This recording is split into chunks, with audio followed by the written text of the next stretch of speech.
វីដេអូថ្ងៃ20ខែ5ឆ្នាំ2026នៅបរិយារស្មីបាត់ដំបង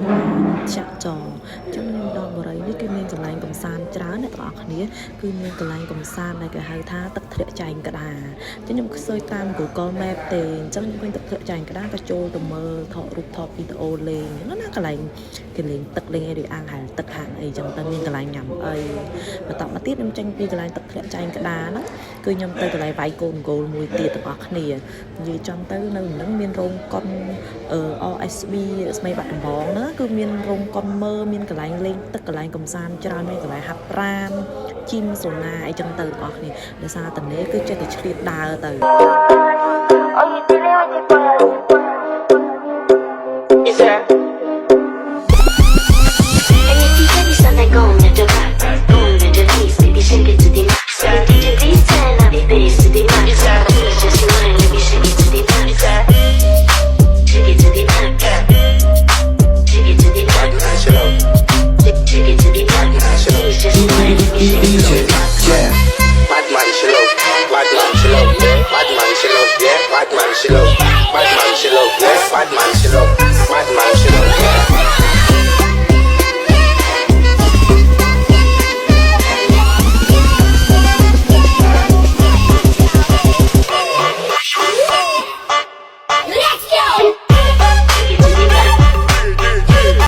កន្លែងវាយគូនគោលគេគឺស្អាតខ្លាំងវាលធំមែនទែនហ្មងអាចជិះម៉ូតូចូលលេង